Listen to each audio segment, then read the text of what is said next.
라오디게아는 동쪽으로는 지대가 아주 높은 골로새가 있었고 또 북쪽으로는 석회 온천지대인 히에라볼리라는 곳이 있는 그 리쿠스 계곡에 그렇게 위치해 있었습니다. 다른 6도시와 마찬가지로 이 소아시아에서 로마로 통하는 교통로 주변에 이제 이 도시가 발달했었는데 여기서 이 라오디게아에서 부르기아라고 하는 지역으로 갈 수도 있는 삼거리, 마치 천안 삼거리처럼 그렇게 삼거리가 형성되어 있어서 이 라오디게아는 특별히 교통의 요지였죠.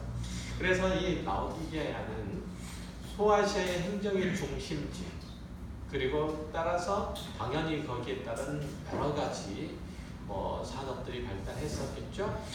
금융업이 발달을 했고요. 또 이를 바탕으로 해서 각종 수공업 그리고 섬유 산업이 매우 용성했어요. 또 특이하게도 이 지역에는 의료 교육기관이 있었습니다.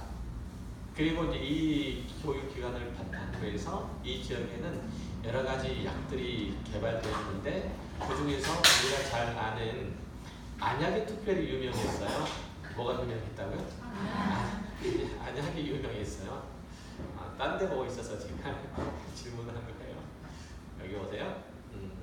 자, 이들의 이제 그 종교 생활은 지역의 신들과 그리고 로마의 신들이 섞여져 있는 혼합주의적인 종교 형태를 지녔었는데 특별히 이들은 제우스, 로마의 신들의 신이라고 그러죠. 왕이라고 하는 제우스 신과 그리고 치료의 신이라고 불렸던 멘카루 들어보셨을 거예요. 멘카루 하면은 뱀 모양의 그 병원들 가면은 뱀 모양의 그 격두마리가 또아리를 틀고 있는 모습 보이죠?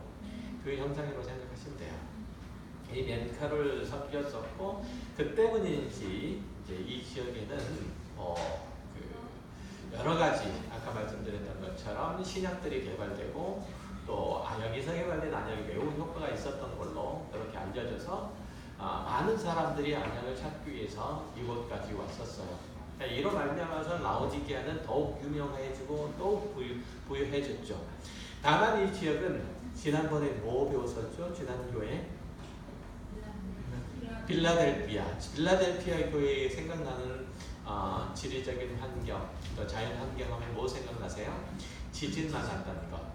이것도 뭐 빌라델피아에서 크게 차이가 안 나는 곳이었기 때문에 지진이 많이 있었겠죠. 그러니까 지진이 많이 일어나기 쉬운 위치에 있었고 특별히 AD 17년 지난 시간에 얘기했었죠. AD 17년에 발생한 이 지진 때문에 이 라오디게아 지역도 초토화가 되어버렸어요. 굉장히 어려웠었죠. 그러나 이제 이 지역은 로마 정부의 지원도 받지 않고 이 지역에 있는 자원들을 가지고 재원들을 가지고 이 도시의 부자들을 중심으로 해서 이 도시를 다시금 새롭게 일으킬 만큼 그만큼 이 도시가 돈이 많았어요. 굉장히 많았죠. 그러니까 그 도시를 자체 내에서 재건할 만큼 돈이 많은 그런 도시였다는 거예요. 그러니까 소아시아 7교회 중에서 가장 부자 도시라고 생각하시면 돼요. 그리고 이제 이렇게 지진이 많았던 것과 더불어서 또 한 가지 문제가 뭐였었냐면 이 도시는 자체적으로 물을 얻을 수 없는 도시였어요. 그래서 이웃 도시였던 히에라폴리스에서 온천물들을 끌어오고 그리고 북쪽에 골로새 지방이 있었다 그랬죠. 이 골로새에서 차가운 물을 이제 수도관을 통해서 도수관을 통해서 공급을 받아야 되는데 그 물들이 긴 거리를 오면서 미지근해진 거예요. 그러니까 따뜻한 온천수도 미지근해지고 시원한 냉수도 역시 마찬가지로 열을 받아서 미지근해지고 그러니까 물을 마시면 토할 지경이었다고 그래요. 차가운 물을. 이런 도시에 위치한 이 라오디게아의 교회는 당연히 물질적으로 매우 풍족했을 수밖에 없죠. 영적으로도 그래서 부족함이 없다고 스스로 믿었던 거예요. 이 부유함은 왜냐하면 하나님께서 자신들의 신앙의 모습을 인정하고 복주심 때문에 자신들이 부유해졌다. 이렇게 믿었거든요. 신앙 같죠? 그쵸? 참 자신들의 부요함을 하나님께로 돌리는, 그쵸? 하나님께로 돌리는 참 신앙인의 모습이라고 생각이 되어지지만 그게 문제가 아니고 이 때문에 문제가 생긴 거예요. 이런 교회를 향해서 주님께서 아멘이시오, 충성되고 참된 증인이시오, 하나님의 창조의 근본이라고 그렇게 말씀하시거든요. 당신을 소개하세요. 아멘이라는 히브리어는 확실하고 참되다, 옳다라는 의미잖아요. 그렇죠? 확실하고 참되다라는 의미예요. 이 단어는 원래 구약에서는 하나님을 묘사할 때 쓰는 단어예요. 다시 말해서 아멘이신 하나님께서 말씀하신 것에 대해서 당신이 보증하신다는 뜻인 것이죠. 그러니까 하나님께서 말씀하신 모든 내용은 당신이 확인하시고 당신이 보증하신다는 거예요. 그걸 조금 더 확산시켜보면 하나님께서는 모든 있는 것들의 원인자세요. 그런 얘기예요. 확신은 거기서부터 나온 거예요. 모든 생명 있는 것들의 원인자이시고 그 모든 것들의 최종 판결자예요. 그런 의미에서 아멘이세요. 그 명칭이 예수님께 사용된 것은 그가 마지막 날에 하나님의 말씀을 최종적으로 성취하심으로써 그 말씀의 진리됨을 보증하시는 분이다 라는 말씀이거든요. 그러니까 이것은 구약의 이사야서 65장 17절 이하에서 이미 약속된 내용이기도 해요. 이렇게 얘기하죠. 보라, 내가 새 하늘과 새 땅을 창조하나니 이전 것은 기억되거나 마음에 생각나지 아니할 것이라. 너희는 내가 창조하는 것으로 말미암아 영원히 기뻐하며 즐거워할지니라. 보라, 내가 예루살렘을 즐거운 성으로 창조하며 그 백성을 기쁨으로 삼고, 이렇게 얘기하죠. 언약의 하나님, 아멘의 하나님이 무엇을 바로 새 하늘과 새 땅을 창조하실 것이라고 하는데, 이 예언의 말씀이 누구께로? 예수 그리스도께 귀속됐잖아요. 잘 알듯이 성자 하나님이신 예수 그리스도께서 처음 이 땅에 오셨을 때 새 하늘과 새 땅에 걸맞는 그 백성들을 새롭게 창조하시는 사역을 이제 이루셨고, 이제 장차 종말의 심판자로 오실 때, 예수님께서 오실 때에 새 예루살렘, 새 하늘과 새 땅을 가지고 오실 거라는 얘기예요. 그러니까 이 땅에 있는 교회는 바로 여러분들은 바로 거기에 초대되는 거죠. 그러니까 여러분은 하나님의 참 백성, 새로운 백성이며 이제 여러분이 거할 곳은 영원한 새 예루살렘, 새 하늘과 새 땅에 거하는 거죠. 그러니까 얼마나 감격스럽고 영광스러운 일이에요. 그런데 라오디게 교회는 이 초대를 이 땅에서의 즐거움과 풍요와 만족으로 그리고 대체해버린 거예요. 그것들을 하늘에서의 영광을 거절해보고 이 땅에 있는 것들을 가지고 나는 족하다라고 생각을 했다는 거죠. 그러니까 그리스도인은 거룩, 즉 구별된 존재로서 이 땅에서의 하늘의 삶을 누리는 자잖아요. 그러니까 우리 그리스도인은 땅에서 하늘의 영광을, 하늘의 즐거움을 누리는 자예요. 그러니까 기독교 신앙은 다 그런 거죠. 왜냐하면 하나님께서, 예수 그리스도께서 이 땅에 사셨을 때 하늘 원리를 따라 사셨죠. 하늘 영광 가운데 거하셨어요. 하나님께서 주시는 모든 기쁨 가운데 서 계셨어요. 그렇죠? 우리가 잘 아는 것처럼 요한복음 17장에서 예수님께서 당신이 가지고 계시는 기쁨에 대해서 말씀하시잖아요. 어디서? 당신의 죽음 앞에서. 당신의 기쁨, 당신의 영광은 어디서부터 나온 거예요? 하나님께로부터 나온 거예요. 하나님께서 주시는 하나님의 뜻과 그 계획과 목적에 합당한 자로 그 모든 것들을 받들고 섰다는 그 이유 때문에 예수 그리스도께서는 기쁨이 있었던 거죠. 우리의 기쁨과 우리의 만족과 우리의 행복의 근거도 다 거기로부터 출발해요. 다른 데서 나온 게 아니라는 것이죠. 그러니까 예수님께서 그렇게 하늘 원리를 따라서 사셨다는 것처럼, 하늘에서 주시는 십에 따라서 사신 것처럼 그 예수 안으로 부름을 받은 자들도 다 예수를 따라 사는 거예요. 예수께서 주시는 기쁨과 만족과 기쁨을, 그 행복을 가지고 사는 거예요. 여러 번 말씀드렸던 것처럼, 그래서 여러분의 삶은 그 원칙과 방향과 목표에 있어서 세상과 충돌할 수밖에 없어요. 이 땅의 사람들은 땅의 원리를 따라 사는 사람들, 그리고 우리는 하늘의 원리를 따라 살아가는 사람들, 이 두 개의 원리는 서로 대척점에 있어요. 당연히 충돌할 수밖에 없죠. 여러분이 그리스도인으로 살려고 하면 할수록 매일 고민할 거고, 매일 갈등할 것이고, 매일 고통을 느끼실 것이며, 매일 박탈감과 소외감을 느껴야 할 거예요. 여러분이 그런 격동의 시간들을 보내지 않는 것은 하나님께서 여러분에게 맨날 좋은 곳으로만 주시고 순탄한 삶을 허락하시기 때문이 아니라 많은 것을 세상과 타협하기 때문이고, 저항 한 번도 못 해보고 다 내주기 때문에 그래요. 착각한 거예요. 한번 간단하게 생각을 한번 해보세요. 여러분이 신앙생활 열심히 하네. 주일날도 교회 잘 안 나가요. 그래가지고 몇 달 만에 몇 년에 한 번 이제 교회를 좀 나가봐야 되겠다. 나도 신앙생활 똑바로 해야 되겠는데, 그래가지고 맘 먹고 이번 주에 교회 가려고 옷도 다려놓고 신발도 깨끗하게 닦아놓고 그러면 그날은 꼭 무슨 일이 생겨요. 안 그래요? 그거 극복했어요. 그거 열심히 극복했어요. 그리고 난 다음에 교회를 열심히 다녀요. 그냥 다녀요.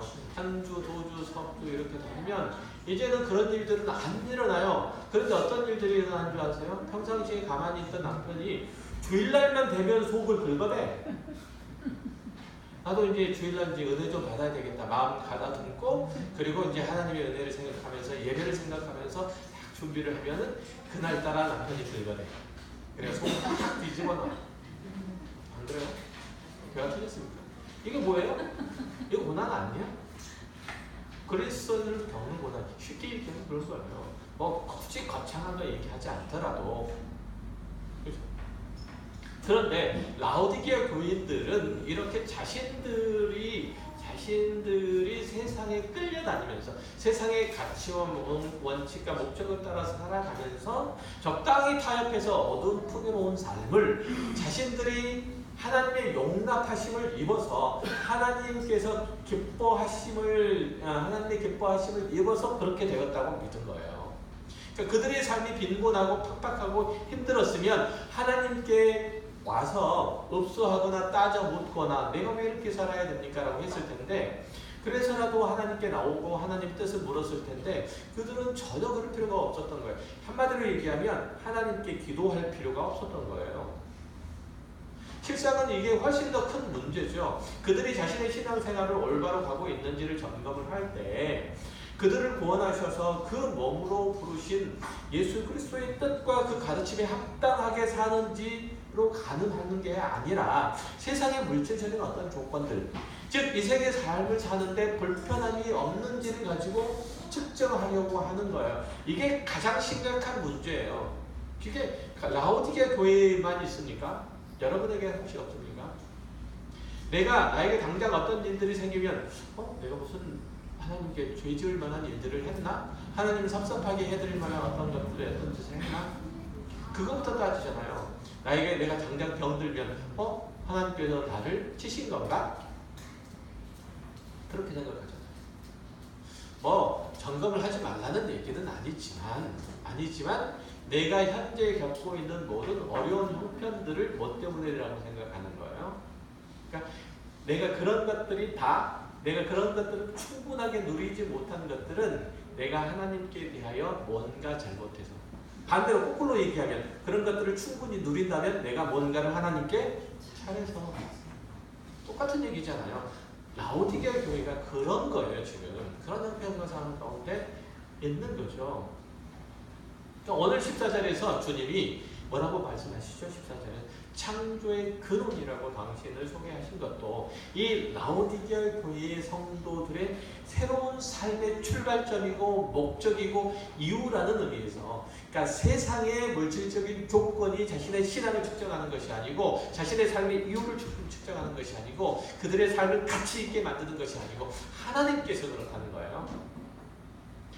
그래서 주님께서는 내가 내 행위가 차지도 아니하고 뜨겁지도 아니하니 내 입에서 너를 토하여 버리겠다라고 그렇게 듣는 이로 하여금 선포할 정도의 혹독한 경고를 하시죠. 이 말씀은 다소 오해의 소지가 있는 구절인데, 차가울 거라면 확실하게 차갑든지 뜨거울 것이라면 확실히 뜨거워라. 다시 말하면 예수를 믿을 거면 확실히 열심히 믿고 그따위로 믿을 거면은 아예 때려쳐라. 공부를 하려면 똑바로 하든가 아니면 때려쳐. 이런 것처럼. 이건 지극히 감정이 좋은 말씀이고요. 앞에서 설명한 라오디게아의 지역의 급수 사정을 통해서 유추를 해본다거나 아니면 문맥적인 어떤 상황들을 살펴보면 금방 그 말 뜻을 이해할 수 있어요. 방금 말씀드렸듯이 히에라폴리스 원천수라든지 아니면 골로새의 냉수는 그 상태가 가장 좋은 수로를 통해서 이렇게 가장 좋은 상태로 내려오는데 이 내려오는 과정 속에서 둘 다 미지근해져 버린 거예요. 뜨거운 것도 미지근해지고 차가운 것도 미지근해져 버린 거죠. 온천수는 식어서 쓸 수 없고 냉수는 미지근해서 마시기에 역겨워진 거예요. 예컨대 처음에 가지고 있었던 성질을 잃어버린 거죠. 그런데 더 심각한 것은 여전히 그것들은 수도를 통해서 도시로 공급되는 식수로 쓰였다는 거예요. 그러니까 라오디게아 성도들은 자신들의 신앙이 역겨워서 토할 지경이었는데도 전혀 의식하지 못했다는 게 문제예요. 이렇게 개선의 여지가 없었다는 거죠. 때문에 이제 3장 17절과 같은 지적을 받는 거죠. 내가 말하기를 나는 부자라 부요하여 부족한 것이 없다 하나 내 곤고한 것과 가련한 것과 가난한 것과 눕는 것과 벌거벗은 것을 알지 못하도다. 그들이 생각하는 바와 주님께서 판정하는 바가 다르잖아요. 이렇게 극단적으로 다르잖아요. 라오디게아 교인들은 자신들이 부요하여 부족한 것들이 없다라고 판단하죠. 여기서 부요하여라는 단어는 개역개정에서는 확인이 되지 않지만 원어 성경에 보면 부하게 되다라는 완료형 능동태로 되어 있어요. 왜 이런 얘기를 하느냐면 이걸 이제 문법적으로 좀 생각해 볼 필요가 있기 때문에 그래요. 이 문법적인 구성을 따라서 해석을 제가 간단하게 해보면 내가 내 자신을 부욕해 있다.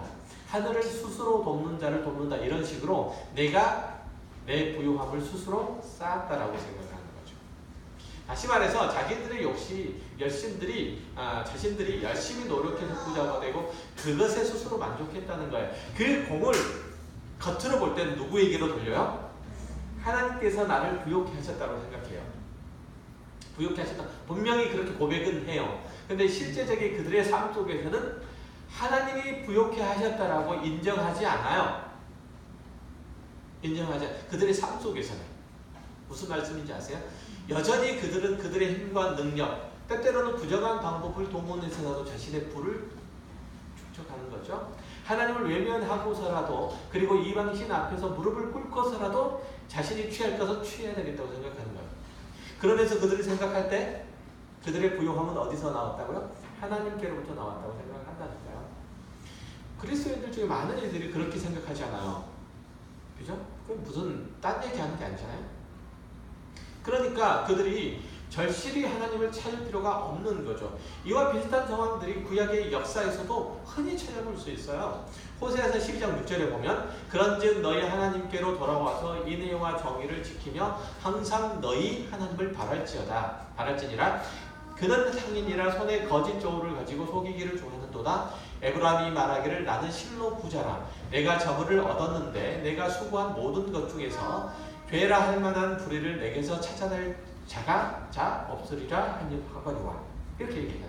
그러니까 이스라엘의 부유한 상인들이 자신들이 부당한 방법으로 재물을 얻었는데도 스스로 속이기를 내가 정말 부자가 되었구나. 이 모든 것들이 내가 피땀 흘려 모은 재산이니 누가 나에게 있어서 부정한 방법으로 재산을 모았다고 하겠느냐.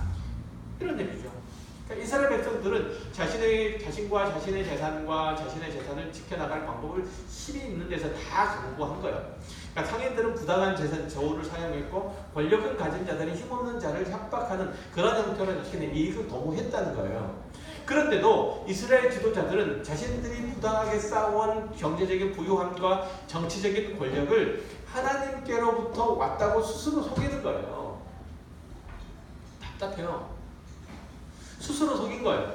그 뭘로 속이냐면 그들의 종교 행위로 속여요. 그러니까 그들은 애꿎은 소를 잡아다가 제물로 바치는 종교 의식을 성대하게 해야 하는 거예요. 그래서 이 모든 것들은 하나님께로부터 왔습니다라고 하는 거예요.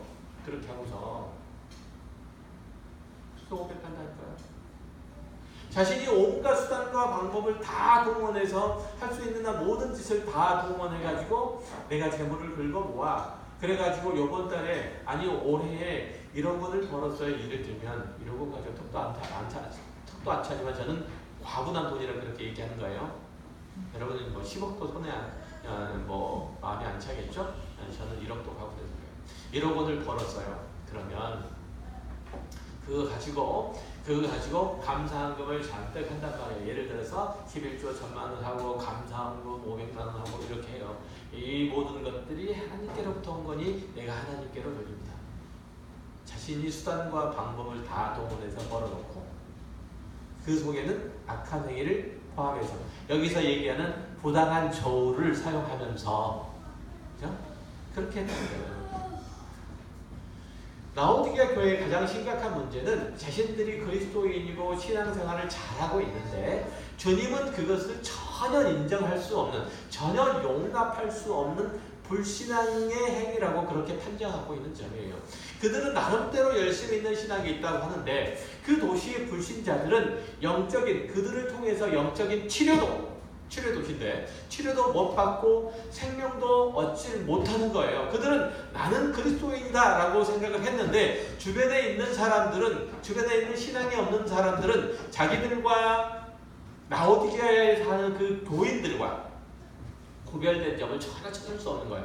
나는 그리스도인이다 라고 얘기를 하는데 여러분과 주변에 있는 사람의 삶과 전혀 차이를 찾을 수가 없어요. 누군가가 얘기했듯이 우리 아들 중에 한 놈이 얘기했듯이 내가 요즘 이렇게 사는데 이렇게 살아도 되나? 내가 살아가는 모습이 세상 사람들하고 별로 차이가 없는데 아무 살아가는 모습들을 보면은 차이를 별로 못 느끼겠다는 거예요. 고민스러워야 돼요, 그게. 그들의 의식이 지극히 세속적이고 그들의 삶의 방식이 언제나 육체적이고 그들의 신앙은 늘 혼합적이어서 순결한 기독교 신앙을 버리고 우상 숭배를 통해서라도 자신의 사회적인 지위라든지 경제적인 부유함을 얻고 또 그것을 유지하고자 했던 거예요. 그리고 난 다음에 그들이 내가 뭘 잘못했는지 몰라요. 답답하게도. 그래서 18절에 주님이 내게서 불로 연단한 금을 사서 부요하게 하고 흰옷을 사서 입어 벌거벗은 수치를 보이지 않게 하고 안약을 사서 눈을 발라보게 하라. 그런 책망을 듣게 되는 거죠. 그들의 신앙은 불순물이 잔뜩 들어가 있는 금과 같았다는 얘기죠. 분명히 기독교 신앙을 가진 건 사실인데 세상과 많이 타협했고 자신들이 원하는 방식으로 신앙을 왜곡하기도 했고 부담스럽고 힘들고 짜증이 나는 말들을 과감하게 거절하기도 했다는 거예요. 어디서 얘기하는? 예배당에서 얘기하는. 제가 여러분에게 부담스러운 얘기, 짜증나는 얘기 뭐 이런 얘기하면 비틀막 하시나요?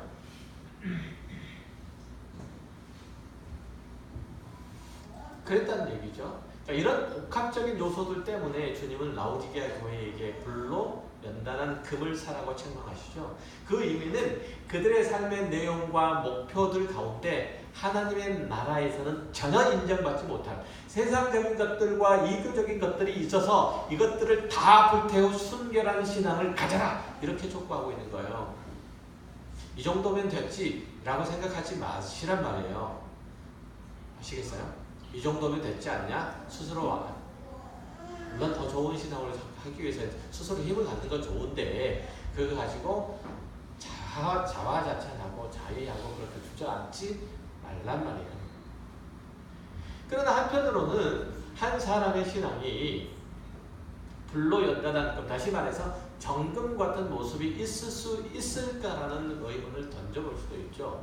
뭐 이 정도면 되지 뭘 또 더 이상 나에게 할 만큼 했는데 그렇게 생각할 수 있다는 얘기예요. 욥의 고난 가운데서 이렇게 우리가 잘 아는 고백을 하죠. 욥기 23장 10절에서 내가 가는 길을 그가 아시나니 그가 나를 단련하신 후에는 내가 순금같이 되어 나오리라. 이게 사실은 욥도 잘 모르는 소리예요. 욥도 사실 나중에 보면 욥도 잘 모르는 소리 스스로가 짓거린 건데 보세요. 욥의 이 고백이 등장하는 이유는 자기가 왜 이런 신앙과 시련과 고난이 있는지 알 수가 없는데, 그래서 내가 왜 이 고생을 해야 하는지 하나님을 배웠고 따져 묻고도 싶고 하소연도 하고 싶은데 하나님을 어디서도 찾을 수 없다는 거예요. 똑같아요, 여러분하고. 진짜로 여기 보면 성경에 그렇게 나와 있어요. 그대로 없다는 게 얼마나 답답해요. 그래서 자주 섞인 말로 이 고난을 겪은 후에는 내가 이전보다 단련된 신앙인으로 설 거다. 왜냐하면 하나님이 나에게서 이루고자 하는 것들을 반드시 이루시는 분이기 때문에 이 재난이 피해가지 않을 건데, 그래서 지금 나에게서 지금 이루어가고 계시잖아요. 하나님께서 나를 고통스러운 방향으로 이끌고 가고 가시잖아요. 일들을 멈추지 않을 거잖아요. 하나님께서 원하시는 것을 이루실 때까지. 그게 부정적이든 긍정적이든지 하나님께서 하신 일들이니까. 그렇죠? 그런데 하나님은 선하신 분이시기 때문에 반드시 이 고통 후에 이전보다 나은 모습이 만들어질 거다. 이런 막연한 기대 혹은 좌의에 섞인 그 탄식이 지금 여기에 있는 거예요. 그러니까 그래도 우리가 가지고 있는 신앙보다 나으나 어쨌든 싹 훌륭한 신앙의 고백은 아니에요. 완전한 신앙의 고백이 아니에요. 마찬가지로 이 라오디게아 교회한테 내가 정금을 사라고 말씀하신 것은 신앙의 연단 상태를 지니고서라도 반드시 성결한 신앙으로 세워져야 한다는 걸 말해요. 실제로 라오디게아 교인들은 소아시아 7교회 중에서 가장 환난과 시련을 덜 겪은 교회로 알려져 있어요. 라오디게아는 경제적으로 상당히 부유한 도시였기 때문에 로마의 그 집권적인 통치를 거의 덜 많이 안 받았어요. 그러니까 자치적인 행정과 정치 뭐 이런 것들을 많이 향유했던 도시죠. 그러니까 그렇게 이제 국가 정책으로 라오디게아를 좀 살려주고, 같은 이유로 그 지역의 지도자들도 자율권도 많이 확보되었죠. 그러다 보니까 교회에 대한 핍박도 당연히 덜 했을 수밖에 없잖아요. 그럼 소아시아 교회의 많은 부분이 어디서 나왔어요? 로마 황제로부터, 로마로부터 왔잖아요. 제국으로부터. 당연히 없을 수밖에 없죠. 그러니까 보통 사람이 힘들고 어려우면 자기 성찰이라는 것들을 하듯이 그리스도인이 외적인 핍박과 환난과 곤고한 상황이 닥치면 신앙의 연단이라는 이 과정을 겪게 되는데, 라오디게아 교회는 너무 평탄한 바람에 이 연단이 없었던 거예요. 이 평안한 상태가 신앙의 안위함을 불러왔던 거죠. 진정한 그리스도인 된 삶이 도대체 뭘까? 하나님이 명령하시는 바를 내가 어디까지 해야 될까? 하나님께서 그것을 어떤 식으로 내가 신앙생활을 하면 기뻐하실까? 하나님이 나에게 이런 어려움의 시간들을 주셔서 도대체 뭘 이루려고 하실까? 그리스도인으로서 필요한 이런 고민들과 분별들은 어떨 때만, 그가 고난 가운데 있을 때만, 특별히 내적인 갈등을 겪을 때만 할 수 있어요. 그런 의미에서 보면 모든 그리스도인의 길은 연단의 과정이라고 볼 수 있죠. 그런데 우리에게 어떤 어려운 일들이 생기면 아까 말씀드렸듯이 우선 내가 뭘 잘못했지? 뭘 해결하고 뭘 고치면 이 환난에서, 이 고난 가운데서, 이 시련 가운데서 벗어날 수 있을까? 이거부터 생각하잖아요. 이건 아주 섣부른 접근이죠. 물론 잘못해서 하나님께 매를 맞는 일들도 있지만 하나님께서는 벌 자체를 위해서 회초를 두시는 법은 도무지 없으세요. 성경의 인물들 중에서 까닭없이 고난을 받는 일들이 많이 있었죠. 잘못한 것도 없으면서 지옥 끝까지, 그러니까 우리가 흔히 얘기하는 음부에게까지라고 얘기하는 그런 느낌을 받는 이들이 있었죠. 요셉이 그랬고 또 욥이 그랬었죠. 욥은 연단의 과정을 통해서 하나님을 아는 지식의 풍성함을 얻었어요. 요셉의 경우에는 하나님께서 그를 총리로 세우셔서 장차 세우실 이스라엘 민족을 형성할 만한 그 터전을 준비하게 하시죠. 그럴 만한 그릇들을 만드신 셈이에요. 그 어려움들을 통해서. 그러나 야곱과 같은 인물들을 보면 자기 고집과 욕심을 피우느라고 평생토록 매맞고 돌아다니는 자들거든요. 그는 야곱, 즉 속이는 자라는 사기꾼이라는 이름을 가졌지만 나중에 뭐라고요? 이스라엘, 하나님과 겨루어서 이긴 자라는 별명을 얻죠. 어떻게 사람이 하나님을 이길 수 있어요? 어떻게? 가능해요? 불가능하죠. 어떻게 이길 수 있어요? 하나님이 져주시면 하나님을 이길 수 있죠. 뭐 그렇잖아요. 져주면 돼요. 왜 주셨어요? 하나님이 야곱한테 아버지니까. 그렇죠? 자식을 이기는 부모가 어디 있어요? 힘이 없어서 자식한테 줍니까? 그렇지 않잖아요. 그러니까 야곱은 고난의 인생길, 연단의 신앙 여정을 통해서 뭘 배워요? 하나님이 아버지이신 것을 배워요. 아버지라는 걸 배워요. 하나님이 자기한테 이길 수 없다는 걸 배워요. 이해하셨어요? 우리 자녀들이 그렇잖아요. 그래서 자녀들이 부모 앞에서 당당하잖아요. 왜 당당해요? 가진 게 있어서? 아니면 힘이 있어서? 뭐가 있어서 도대체? 아버지는 나한테 절대 못 이겨. 엄마는 나한테 절대 못 이거 알잖아요. 그래서 좀 당당한 거예요. 딴이 뭐 딴 거 있나?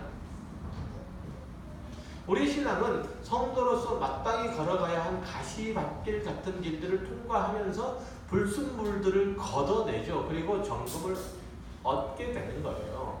야곱이 재물을 붙잡다가 그것 가지고 그것을 토해내면서 그것들이 아무런 소용이 없다는 사실들을 알면서 재물을 놓고 뭘 배워요? 아버지를 붙잡아요. 아버지를. 야곱이. 그러니까 가시밭은 교회 문 밖을 열고 나서면 집 문 밖을 열고 나서면 만나는 게 아니고 교회 안에서도 집 안에서도 사방이 다 가시밭이잖아요. 더 걷어내기도 힘들고 찾기도 힘든 것이 근데 문제는 내 안에 있는 가시예요. 내 안에 있는 가시밭이죠. 우리가 조금만 신앙의 눈을 들어서 살펴보면 어떤 문제이든지 그리스도인으로서 살아가야 할 길들과 세상 사람으로서 살아가야 할 길들이 다른 경우들을 흔히 볼 수 있고 이것들이 서로 타협할 수 없는 두 갈래, 정반대의 두 갈래 길인 것을 알 수 있어요. 그럴 때 우리 마음은 가시밭이 되잖아요. 그렇잖아요. 어떤 것들을 선택해야 되는지 갈등과 번민을 할 수밖에 없어요. 그 전에는 너무 쉬워 보이는 것들이 막상 내게 닥치게 되면 갈등이 생기죠. 다른 사람들에게 조언을 잘해줬어요. 권면도 잘해줬어요. 답을 말해줬어요. 근데 그 문제가 당장 나한테 닥쳤어. 내가 해결할 방법이 없는 거예요. 그렇게 똑똑하다 내가. 갈등이 생긴 거죠. 어떻게 해야 돼? 답을 몰라서 안 합니까? 답을 몰라서요? 갈등이 생긴 거예요. 칡덩쿨 갈 등나무 등 칡덩쿨과 등나무가 마구잡이로 섞여서 올라가는 모습. 그렇죠? 어디서 풀어나가야 될지 도무지 모르는 거예요. 그 속에서 우리는 많은 경우에 잘못된 선택들을 하죠. 모르고 그런 경우도 있지만 알면서도 시행착오를 하는 경우도 있어요. 수많은 실패들 속에서 그동안 손에 쥐려고 그렇게 집착했던 세상 것들이 정말 하찮은 것들임을 알고 조금씩 내려놓고 난 다음에야 비로소 옳은 것 하나를 배우게 되죠. 실컷 터지고 난 다음에. 그러기 위해서 얼마나 많은 눈물의 골짜기를 그리고 메마른 광야를 가시밭길을 걸어가면서 어리석은 결정을 해야 하는지 몰라요. 그 과정을 오롯이 걸은 후에야 우리 안에 있는 신앙의 찌꺼기가 조금씩 거치는 거죠. 그러니까 우리는 세상이 가르치는 것들과 주장하는 것들을 따라서 살아갔던 삶의 헛헛함들을 경험을 해야 하나님의 말씀을 그때서부터는 조금씩 경청하기 시작해요. 들어오게 되죠. 우리가 잘못된 길들을 가고 있음을 깨닫는 난관을 경험을 해야 하나님께서 세워놓으신 자신의 인생길의 과정과 목적을 하나님께 진지하게 물어봐요. 하나님 도대체 나에게 뭘 하기를 원하세요? 그러면 이렇게까지 하죠. 그때서야 자신의 권고함과 가련함과 가난하고 눈멀고 벌거벗은 것을 깨우치게 되는 거죠. 그래서 청년들이 참된 신앙을 갖기가 어려워요. 청년들이. 왜죠? 아직 인생의 쓴맛을 맛보지 못해서. 우리는 하나님을 알면 알수록 우리의 어리석고 미련한 것을 발견하게 돼요. 우리의 거짓되고 허황된 마음을 보게 되죠. 하나님 혹시 저 딴집 자식 아닙니까? 저 용두사 쪽으로 용주사 어딘지 아시죠? 용주사 쪽으로 가야 되는데 가까운 데에 나와 있는 거 아닙니까?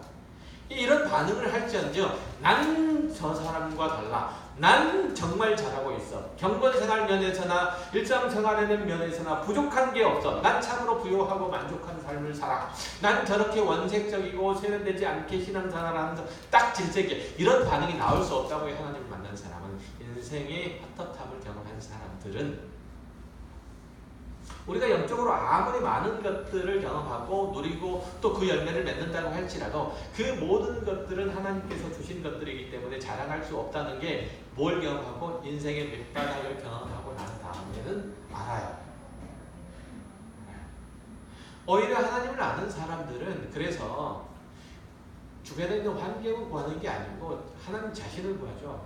야곱이 하나님을 얻은 것처럼 뭘로 얻었다고요? 대답 좀 하세요. 이런 거는 뭘로 얻었다고요? 아버지. 그럼 다른 건 이해 못해도, 다른 건 못 들어도 이건 드셔야 돼. 하나님은 누구시라고요? 아버지잖아. 야곱이 아버지로 얻은 것처럼 인생의 쓴맛을 경험한 사람은 하나님을 그렇게 구해요. 하나님 다른 거 필요 없습니다. 하나님이 우리 아버지가 되면 됩니다. 하나님 한 분만으로 만족합니다. 우리가 잘 아는 시편 23편 뭐 거창한 말씀이고 다 떠나서 다시 뭐라고 고백해요? 그 인생의 황혼기 얘기를 하잖아. 여호와는 나의 목자시네. 여호와는 나의 목자시니 내가 부족함이 없다. 다른 거 다 필요 없다는 거죠. 하나님 한 분이 나의 목자시니 난 다른 거 아무것도 필요. 하나님이 내 목자시니까. 쉽게 얘기하면 하나님이 내 아버지니까 다른 거 다 필요 없어. 하나님 우리 아버지신데. 이건 거죠. 다윗은 다른 것 때문이 아니라 하나님 때문에 만족감을 느낀다고 고백하고 있는 거죠. 그는 참으로 굴곡이 많은 인생을 산 인물이에요. 그가 신앙인으로서 올바르고 겸허한 자세를 갖게 된 계기가 뭐예요?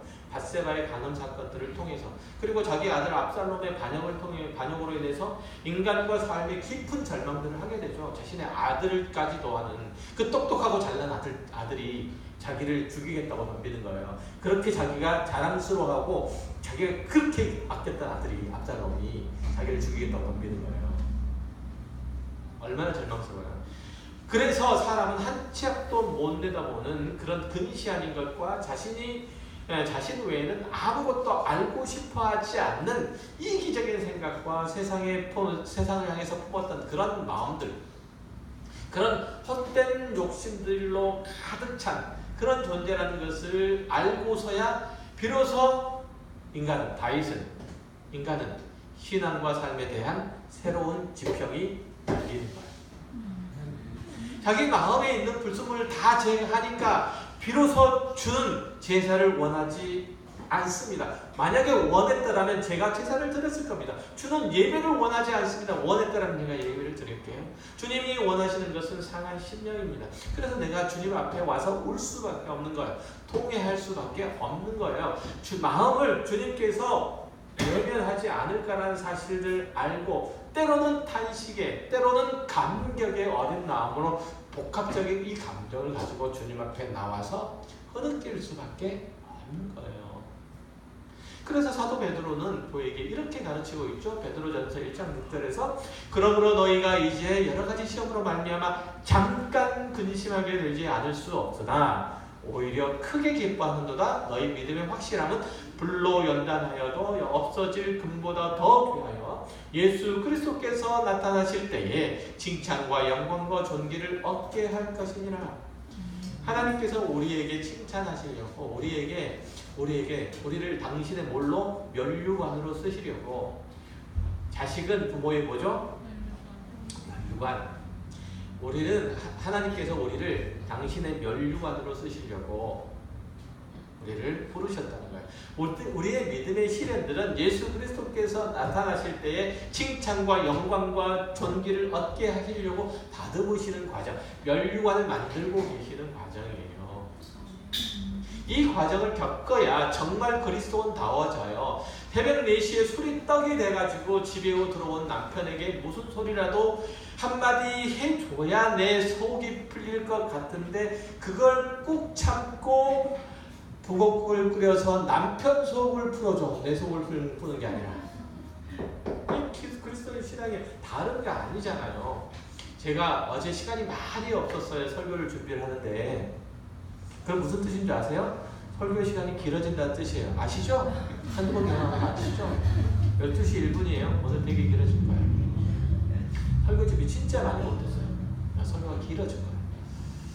그러니까 우리의 게으름과 무지함 이런 것들 때문에 일어나는 어떤 유혹들, 거기에 타협해버리는 어떤 미련함들, 속절없이 빠져드는 이런 폐역함들, 이런 것들을 늘 마주대하고 있다는 사실을 인식할 때 비로소 나는 뭘 할 수 있냐면 남편에게 북엇국을 끓여줄 수 있어요. 그걸 아셔야 돼요.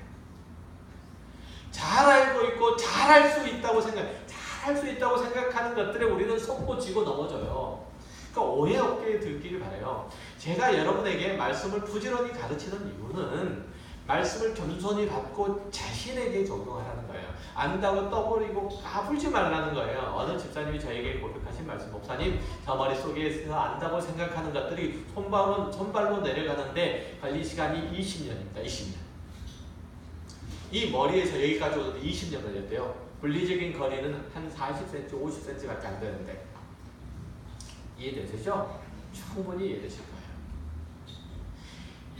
이렇게 저는 어리석고 게으릅니다. 참으로 맞는 말씀이잖아요.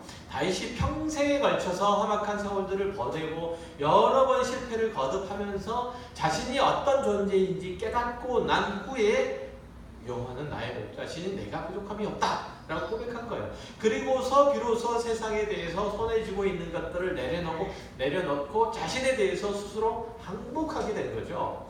그가 어디까지 추락했어요? 어디까지? 그가 시편 40편 11절에서 보면은 이렇게 고백해요.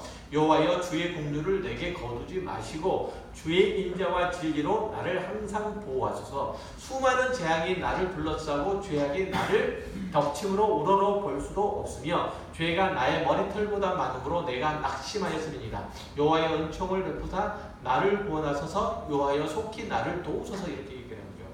죄악이 자신의 머리털보다 많다는 거예요. 자신이 그렇게 어리석고 보잘것없는 존재라고 하는 거예요. 눈만 뜨면 죄밖에 없다는 거예요. 그래서 오죽했으면 시편 51편에서 그렇게 고백하잖아요. 어머님께서 태중에 나를 뭘로 조성을 했다고? 죄로 나를 만드셨다고요. 그러니까 내 재료가 죄야, 죄. 네, 나를 구성하는 물질이 죄라는 거예요. 다윗이 그렇게 고백하잖아요. 거기까지 떨어진 거예요, 다윗이. 거기까지 신앙의 실패를 맛본 거예요. 자신을 그렇게 본 거예요. 그러니까 겸허하게 자신의 죄를 그렇게 철저하게 고백한 게 아니고 그걸 뼈저리게 느꼈단 말이에요. 자신의 형편과 상황들을, 현실을. 그때 비로소 뭘 할 수 있게 된 거죠? 다른 누군가를 볼 수 있게 된, 압살롬을 이해할 수 있게 되는 거예요. 압살롬을. 다윗의 신앙이 적어도 우리보다, 저와 여러분보다는 좋잖아요. 그런 그가 뭐라고 고백해요? 여호와여 내게 긍휼을 거두지 마십시오. 이렇게 고백하잖아요. 이 고백을 한 후에야 그는 비로소 사람다운 모습을 갖출 수 있었다니까. 라오디게아 교회 성도들은 당시 사회에서부터 남부럽지 않는 사회 경제적인 지위를 누리고 여건들을 누리고 있었던 사람들이에요. 그래서 부족함이 없었죠. 오늘날에도 똑같잖아요. 세상을 사는 힘이 뭐죠? 돈이잖아요. 왜냐하면 돈이면 다 되는 자본주의 사회니까. 그래서 호주머니에 돈 좀 있으면 그렇게 든든할 수가 없어요. 그렇게 목에 힘이 들어갈 수가 없어요. 또 목이 뻣뻣해가지고. 제가 필리핀 선교사로 파송 받을 때 전에 몇 번 얘기한 적이 있을 거예요. 예비 답사를 했어요. 그때 소개받은 현진 목사님을 어떤 이유 때문에 만나지 못했는데요. 약속이 엇갈려가지고 호텔에 묵어가지고 뭘 해, 어떻게 해야 되지? 하나도 상을 모르는데 고민하고 있는데 기도가 나오는 게 아니고 호주머니에 들어있는 돈 만지작거리더라니까요. 선교사로 가는데 그게 인간이에요. 요즘은 돈이 없으면 무서울 게 없어요. 지난 옛날에 88년 쌍팔년도에 탈주범 지강헌이라는 사람이 있었죠. 이 사람이 인질극을 걸리면서 아현동에서 했던 얘기 알죠? 유전무죄, 무전유죄. 너무나 잘하는 거예요. 그러니까 이 말이 세상에 힘을 받죠. 윗사람을 봐도 돈 있으면 무서울 게 없어요. 어른도 없어요. 그죠? 돈만 가지고 있으면 자기가 하고 싶은 말 아무한테나 다 해요. 돈만 있으면. 아 이거 맛없어. 맛없어. 이거 마음에 안 들어. 돈만 있으면 다 해요. 당신은 왜 그래? 돈만 있으면 다 해. 돈만 있으면. 그죠? 심지어는 마누라한테도 그래. 돈만 있으면. 당신 왜 그래? 그죠? 남편한테 다 해. 돈만 있으면. 돈이 힘이야. 돈 가지고 다 주물럭거릴 수 있다고 생각해? 심지어는 남편까지, 아내까지. 패 죽여야 되는데 죽일 수는 없고. 그러니까 힘 있는 사람에게만 그렇게 아는 체 해서 안 되고요. 돈 많은 사람이와 대접해주면 안 돼. 여러분의 신앙생활을 통해서 사람이 돈보다 중요한 것이, 권력보다 무서운 것이, 지위보다 이런 가치 있는 것들이 세상 사람들이 아셔야 돼요. 그렇게 알아야 된다고. 그게 신앙이에요. 여러분이 돈보다 하나님을 더 추구하면, 하나님을 더 무서워하면, 하나님을 더 사랑하면 세상 사람들도 그런 줄 알아요. 안 그렇다고요? 아니에요. 그래요. 그게 영적 원리예요. 영적 원리. 세상을 정복하는 힘이고 능력이에요. 이 안에 서세요. 세상의 것들 때문에 열등감이나 자만감에 휩싸이지 마세요. 세상의 것들 때문에 뭘 하지 말라고요? 열등감이나 자만감에 쌓이지 말라고요. 이거는 뭐냐면요, 내가 그 세속적인 의식과 사고가 가치 속에 붙들려 있다는 뜻이에요. 그렇기 때문에 자만감이 생기고 열등감이 생기지. 불태우세요. 그리고 자신의 신앙을 연단하세요. 에베소서 5장 5절에서 뭐라고 해요? 너희도 정녕 이것을 알거니와 음행하는 자나 더러운 자나 탐하는 자나 우상 숭배하는 자는 다 그리스도와 하나님의 나라에서 기업을 얻지 못하리니. 세상 사람들은 다 그렇다는 거예요. 세상 세속적인 사람들은 누구든지 헛된 말로 너희를 속이지 못하게 하라. 이로 말미암아 하나님의 진노가 불순종의 아들들에게 임하나니 그러므로 그들과 함께하는 자가 되지 말라. 너희가 전에는 어둠이더니 이제는 주 안에서 빛이라. 빛의 자녀들처럼 행하라. 빛의 열매는 모든 착함과 의로움과 진실함에 있느니라. 주를 기쁘시게 할 것이 무엇인가 시험하여 보라. 너희는 열매 없는 어둠의 일에 참여하지 말고 도리어 책망하라. 이 말씀은 우리가 존재하는 모든 삶과 그 영역 가운데 그 원리에서 하나님의 명령들을 따르라는 얘기잖아요. 이제는 과거의 네가 아니다. 새롭게 태어난 새로운 존재니 새로운 삶을 살아라. 세상 분위기에 휩쓸려가지 말고 정신을 차리고 무엇이 참되고 무엇이 거짓인지 분별하라. 너희의 기쁨을 위해서 살지 말고 주를 기쁘시게 하는 사람이 되려고 애를 써라. 이해가 잘 안 되죠? 주를 기쁘시게 하니까 너무 억울하다고 생각해요. 여러분이 하나님의 면류관이 되려고 애를 쓰세요. 그 얘기 하는 거잖아요. 그리스도인으로서 세상 앞에 있는 것들을, 그 세상 앞에 서 있는 그 책임들을 잊지 마시고 늘 최선을 다해서 그리스도와 의와 거룩을 도모하세요. 그런 것들이 우리가 해야 되는 거예요. 여러분 마음에 1세기 소아시아 교인들이 로마 제국의 종교적 탄압 가운데 있었으니까 당연히 죽으면 죽으리라 일사각오로 신앙을 지키고 믿음의 표현도 할 기회들이 있었지만 우리는 편안한 시기에 살잖아. 먹을 만큼 먹고 살 만큼 살잖아. 그렇게까지 험악한 세월을 보내고 있지 않는데, 그렇게까지 신앙의 핍박기에 있지 않는데 뭘 그렇게까지 빡빡하게 몰아붙이냐. 자꾸 그런 식으로 몰아붙이니까 죄책감에 휘달리고 늘 패배자 같고 신앙생활에 재미가 없는 거 아니냐. 자주 듣는 소리예요. 제가. 라고 생각할 수 있어요. 그렇지 않아요. 세상은 1세기 당시나 지금이나 모두 다 같은 원리, 같은 내용, 같은 방법, 같은 목표 이런 면에서 하나님의 나라와 대청스감에 서 있고 그렇게 여러분들을 못 살게 굴려고 해요. 그리스도인이 그리스도인으로 살려고 하면 그렇게 된 거예요. 그러니까 그런 시험과 유혹과 도전이 매일 일어나고 있는 거예요. 사실은 그 안에서 하나님의 자녀다운 모습으로 살아야 된다는 거예요. 오늘을 순교자처럼 사셔야 돼요. 오늘을 거대한 일들 속에서 아닌 우리의 일상에서 요즘 교회 안이 어수선하다 보니까 이런저런 일들이 들려와요. 평소에 안 하던 고민들도 쏟아져 나오죠. 그 중에 하나만 말하면 이래요. 잘 들으세요. 질문하셨던 분들 특별히 잘 들으셔야 되는데, 그러니까 이렇게 얘기해요. 그러니까 교회 일들과 개인의 일, 가족의 일, 혹시 가족의 행사와 이런 것들이 충돌하거나 중복되면은 어떻게 해야 되냐? 옛날의 경우에는 내가 가정의 일들 조금 소홀히 하고 조금 희생하고 교회 일들 열심히 하고 주의 일들 열심히 하면 하나님께서 가정을 책임져 주실 거야. 그런 가정을 왜 주셔? 교회만 주시지. 그러니까 이걸 고민하죠. 고민스러울 거예요. 그런 얘기를 들었으니까. 교회에서 하라는 일이라면 열지를 제쳐놓고 우선적으로 나와서 헌신하고 충성하면 복 받아. 그죠? 안 들은 것처럼 그런 얘기 하지 마세요. 안 들은 것처럼. 다 듣고 하는 얘기잖아요. 그런 미친 소리 전혀 전 하고 싶지는 않아요. 그냥 상식선에서 결정하세요. 상식선에서. 상식이 뭐예요? 그러니까 제가 얘기하는 게 교회하고 가족은 똑같아요. 같은 선상에 있어요. 같은 선상. 같은 바운더리. 가정의 확대가 교회예요. 아셨죠? 같은 라인이에요. 그게 충돌될 수가 없는 거예요. 쉽게 얘기하면 그 상식선에서 얘기를 하는 게 뭐냐면 교회의 일들과 가정의 일들 어떤 걸 선택을 해야 되냐. 선약에 있는 걸 하면 되지. 선약되어 있는 걸 하면 되잖아요. 상식. 그렇잖아요. 교회 행사가 선약되어 있으면 교회 행사하면 되고 가족 행사가 선약되어 있으면 가족 행사 가면 돼요. 교회 행사가 선약되어 있는 가족 행사를 해야 되면 날짜를 바꾸면 되죠. 조절하면 되죠. 가족 행사가 선약되어 있으면 교회 행사 조절하면 되죠. 바꾸면 되지. 그렇게 하잖아요. 뭐 제가 무슨 무리한 부탁합니까? 선약된 대로 하세요. 그런데 선약을 깨야 할 만큼 중요하고 긴급한 일이 있다. 그러면 그 어느 쪽이든지 양해하고 거기 가면 되잖아요. 우리 그렇게들 다 하잖아요. 안 그래요? 그렇게 하라고요. 그게 어려워? 왜 신앙만 앞에 두면은 머리가 멍해지는지 모르겠어요. 저는 집안일 팽개쳐놓고 교회 달려오는 걸 아주 싫어해요. 그래서 억지로 뭘 하자고 하지 않아요. 제가 교회에 그 성도님 오시라고 할 때나 없지만 행위 청소라도 한번 하자고 오라 할 때는 굉장히 눈치 많이 봐요. 여러분 때문에 눈치 보는 것이 아니라 혹시 다른 일 제쳐놓고 이렇게 할까봐요.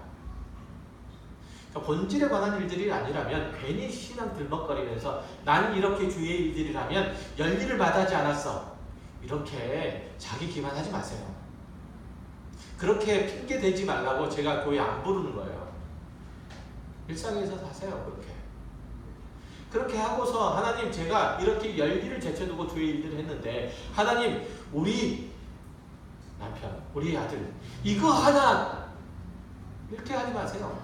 이렇게 하나님 앞에 투정 부리고 짜증 내지 마세요. 그럴 일로 하는 거 아니에요. 여러분은 여러분의 자녀에게 보내진 선지자이고 제사장이에요. 남편에게 아내에게 보내진 선지자이고 제사장이에요. 여러분이 선교사라니까요. 누구에게? 남편에게, 아내에게, 아들들에게 선교사예요. 선지자예요.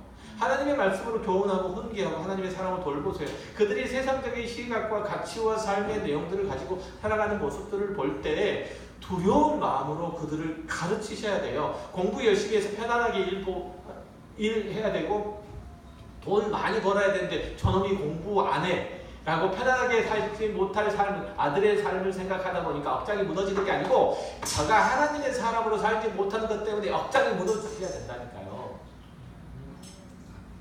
왜 그러세요? 왜?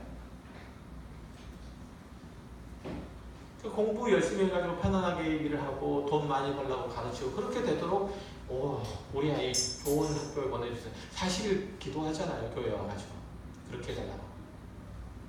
하나님께서 들어주시겠어요? 들어주시겠어요? 물론 들어주실 때도 있죠. 어떤 상황에 따라서.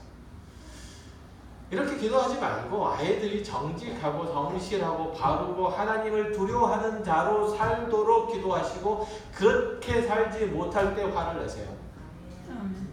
여러분이 돈을 못 버는 것이 못내 아쉬워하지만 학교 동창이나 친구들 친구들이 가지고 있는 것들 때문에 자신 상하고 부끄러워하지만 여러분이 하나님의 사람으로 자기 책임을 하지 못한 그 하루 때문에 자존심 상하고 하나님 앞에서 부끄러워한 적 있으세요? 그 때문에 가슴을 치고 눈물을 흘리고 무릎 꿇고 기도하며 하나님 앞에 내 이런 소원이 있는데 왜 하나님 안 들어주세요? 라고 하나님께 따져 물으신 적 있으세요?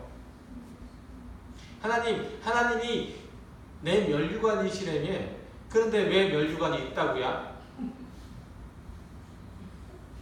이렇게 질문하신 적 없잖아요. 그렇게 여러분의 신앙을 매일매일 하나님 앞과 세상 앞에서 고백을 하세요. 지금 여러분의 자신을 살펴보세요. 그 마음에 있는 자만